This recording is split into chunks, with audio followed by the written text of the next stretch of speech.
तो आज हम डेरिवेटिव्स की दुनिया में थोड़ी गहराई से उतरते हैं और खास तौर पर ऑप्शंस ट्रेडिंग पर बात करेंगे। जी। हमारे स्रोतों के हिसाब से भारत में लगभग 80% डेरिवेटिव ट्रेड ऑप्शंस में होते हैं।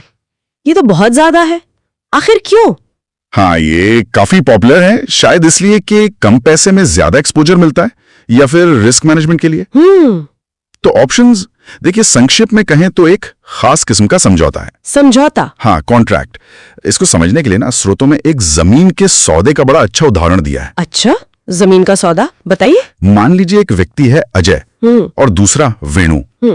अजय को वेणु की जमीन खरीदनी है जिसकी कीमत है 5 लाख रुपए। ठीक है। अब अजय को कहीं से खबर मिली है या उसे अंदाजा है कि भाई 6 महीने में पास में एक हाईवे बन सकता है। अच्छा। तो जाहिर है जमीन की कीमत बढ़ जाएगी। लेकिन ये तो सिर्फ अंदाजा है, अगर हाईवे नहीं बना तब तो अजय फंस सकता है। तो उसने क्या किया? हाँ, यहीं पर ऑप्शन वाली बात आती है। अजय ने क्या किया, उसने वेणु को आज ही 1 लाख रुपए दे दिए। ये नॉन रिफंडेबल है, मतलब वापस नहीं मिलेंगे। 1 लाख रुपए? क्यों? इसके बदले वेणु ने वादा किया कि वो 6 महीने बाद अजय को वही जमीन 5 लाख रुपए में बेचने को तैयार रहेगा, चाहे तब उसकी कीमत कितनी भी हो जाए। अच्छा। और सबसे अहम बात यह है कि 6 महीने बाद फैसला अजय के हाथ में है। वो चाहे तो खरीदे, चाहे तो ना खरीदे। मतलब अजय पीछे हट सकता है लेकिन वेणु नहीं? बिल्कुल, वेणु को तो बेचना पड़ेगा अगर अजय खरीदना चाहे, और अगर अजय पीछे हटता है तो वेणु को वो 1 लाख रुपए रखने को मिल जाएंगे। ये तो बड़ा दिलचस्प है। तो अजय ने असल में जमीन खरीदने का अधिकार खरीदा है एक तरह से। एकदम सही पकड़ा, अधिकार खरीदा है, जिम्मेदारी नहीं। और वेणु पर बेचने का दायित्व आ गया है। और इसी 1 लाख रुपए को हम कहते हैं प्रीमियम। वो जो तय कीमत है 5 लाख रुपए, वो है स्ट्राइक प्राइस, और 6 महीने का समय वो है expiry. Premium, strike price, expiry. ठीक है, ये 3 मुख्य चीजें हो गई। जी हाँ। तो अब 6 महीने बाद क्या क्या हो सकता है, अलग अलग स्थितियां? हाँ, देखिए 3 मुख्य बातें हो सकती हैं। पहली, मान लीजिए हाईवे बन गया और जमीन की कीमत बढ़कर 10 लाख रुपए हो गई। वाह! तो अजय क्या करेगा, वो अपना अधिकार इस्तेमाल करेगा और वेणु से जमीन 5 लाख रुपए में खरीद लेगा। हाँ, क्योंकि वादा था। हाँ, तो उसकी कुल लागत हुई 5 लाख रुपए प्लस 1 लाख रुपए premium is equal to 6 lakh रुपए, और जमीन की कीमत है 10 लाख रुपए, तो सीधा 4 लाख रुपए का फायदा। बढ़िया। और वेणु को बेचना ही पड़ेगा। उसे बेचना ही पड़ेगा। अब दूसरी स्थिति, मान लीजिए हाईवे नहीं बना और कीमत गिरकर 3 लाख रुपए रह गई। अब अजय सोचेगा, भाई मार्केट में जमीन 3 लाख रुपए की मिल रही है, मैं वेणु से 5 लाख में क्यों खरीदूं? ऊपर से 1 लाख रुपए प्रीमियम भी दिया था। हाँ, मतलब 6 लाख रुपए की लागत पड़ेगी। सही। तो अजय सौदा छोड़ देगा, वो अपना अधिकार इस्तेमाल नहीं करेगा। उसका नुकसान कितना हुआ? सिर्फ वो 1 लाख रुपए प्रीमियम जो उसने दिया था। बिल्कुल। और ये 1 लाख रुपए वेणु को मिल गए, उसकी कमाई हो गई। अच्छा। और तीसरी स्थिति? तीसरी, मान लीजिए कीमत न बढ़ी न घटी, 5 लाख रुपए ही रही। तब क्या? तब भी अजय सौदा छोड़ देगा, क्योंकि खरीदने पर लागत तो 6 लाख रुपए आ रही है।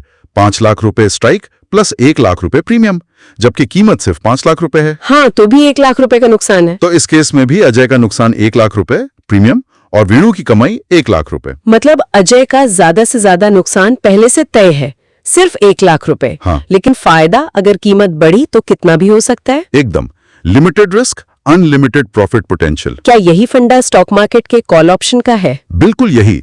अजय यहाँ कॉल ऑप्शन बायर है जिसके पास खरीदने का अधिकार है, और वेणु कॉल ऑप्शन सेलर या राइटर है जिस पर बेचने का दायित्व है। अच्छा। स्टॉक मार्केट में भी आप किसी स्टॉक का या इंडेक्स का, जिसे अंडरलाइंग एसेट कहते हैं, कॉल ऑप्शन खरीद सकते हैं।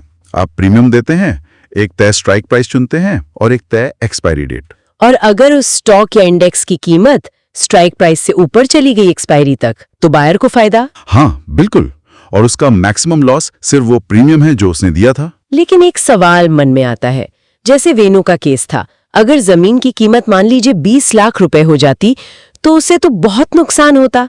सेलर का नुकसान तो अनलिमिटेड हो सकता है। हाँ, ये बहुत वैलिड पॉइंट है। तो फिर कोई ऑप्शन बेचता क्यों है, मतलब सेलर क्यों बनता है? देखिए, सेलर बनने का मुख्य कारण है वो प्रीमियम कमाना। जैसा हमने अजय वेणु वाले उदाहरण में देखा, 3 में से 2 स्थितियों में किसको फायदा हुआ? वेणु को, सेलर को। सही। आंकड़े भी यही बताते हैं कि ज्यादातर ऑप्शंस एक्सपायरी पर बेकार हो जाते हैं या उतना नहीं चलते जितना बायर सोचता है, तो सेलर को वो प्रीमियम मिल जाता है। अच्छा, उनका मैक्सिमम प्रॉफिट लिमिटेड है, सिर्फ प्रीमियम जितना, लेकिन वो लगातार प्रीमियम कलेक्ट करके पैसे बनाते हैं। उनके जीतने की संभावना थोड़ी ज्यादा होती है स्टैटिस्टिकली। समझ गई। तो कॉल ऑप्शन तब लेना है जब लगे कि बाजार ऊपर जाएगा, तेजी का नजरिया हो। हाँ, और अगर लगे कि बाजार नीचे गिरेगा, मंदी का अंदेशा हो तो उसके लिए होता है पुट ऑप्शन। ये कॉल का एकदम उल्टा है। Put option. हाँ, पुट ऑप्शन खरीदने वाला यानी पुट बायर प्रीमियम देकर एक तय स्ट्राइक प्राइस पर अंडरलाइंग एसेट को बेचने का अधिकार खरीदता है। बेचने का अधिकार? हाँ, तो अगर कीमत स्ट्राइक प्राइस से नीचे गिरती है तो पुट बायर को फायदा होता है, क्योंकि उसे अधिकार है कि वो ऊंची स्ट्राइक प्राइस पर बेच सकता है, जबकि मार्केट में कीमत कम हो गई है। अच्छा, और उसका भी रिस्क लिमिटेड है, प्रीमियम जितना? बिल्कुल, पुट बायर का भी मैक्सिमम लॉस प्रीमियम जितना ही। और पुट सेलर वो प्रीमियम कमाता है और उसका नजरिया या तो तेजी का होता है या फिर स्थिरता का। वो उम्मीद करता है कि कीमत स्ट्राइक प्राइस से नीचे नहीं गिरेगी। तो रिस्क रिवॉर्ड प्रोफाइल कॉल जैसा ही है, बस दिशा उल्टी है। एकदम सही। कॉल तेजी के लिए, पुट मंदी के लिए। हमारे स्रोतों में एक और शब्द था, डेल्टा। ये क्या चीज है? हाँ, डेल्टा। ये ऑप्शंस ग्रीक्स में से एक है, काफी महत्वपूर्ण है। ग्रीक्स? हाँ, ये कुछ माप हैं जो बताते हैं कि ऑप्शंस प्रीमियम किन चीजों से प्रभावित होता है। डेल्टा मापता है कि अंडरलाइंग एसेट जैसे कि स्टॉक में हर ₹1 के बदलाव से ऑप्शन के प्रीमियम में लगभग कितना बदलाव आएगा। अच्छा, उदाहरण? जैसे मान लीजिए किसी कॉल ऑप्शन का डेल्टा 0.6 है। इसका मतलब है कि अगर स्टॉक ₹1 बढ़ता है तो कॉल ऑप्शन का प्रीमियम करीब करीब 0.60 रुपए बढ़ेगा। और पुट ऑप्शन का? पुट ऑप्शन का डेल्टा नेगेटिव होता है, -1 से 0 के बीच। तो अगर स्टॉक ₹1 गिरता है तो पुट प्रीमियम बढ़ेगा। डेल्टा एक तरह से यह भी बताता है कि ऑप्शन के एक्सपायरी पर इन द मनी मतलब फायदेमंद होने की संभावना कितनी है। ये तो काफी टेक्निकल है पर उपयोगी लगता है। हाँ, ऑप्शन ट्रेडिंग में ग्रीक्स को समझना जरूरी होता है। तो अगर हम पूरी बात को संक्षेप में समझें, ऑप्शन बायर चाहे कॉल हो या पुट, उसका रिस्क सीमित है सिर्फ प्रीमियम जितना, और मुनाफे की संभावना असीमित। सही। और ऑप्शन सेलर यानी राइटर, उसका मुनाफा सीमित है सिर्फ प्रीमियम जितना, लेकिन उसका रिस्क सैद्धांतिक रूप से असीमित हो सकता है। बिल्कुल। बायर अधिकार खरीदता है, सेलर वह अधिकार बेचकर दायित्व लेता है। कॉल तेजी के लिए, पुट मंदी के लिए, और डेल्टा जैसे ग्रीक्स हमें प्रीमियम के उतार चढ़ाव को समझने में मदद करते हैं।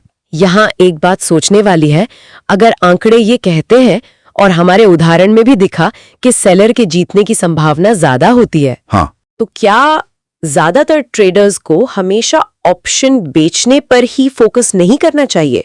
ये एक दिलचस्प सवाल है जिस पर शायद हमारे श्रोताओं को विचार करना चाहिए।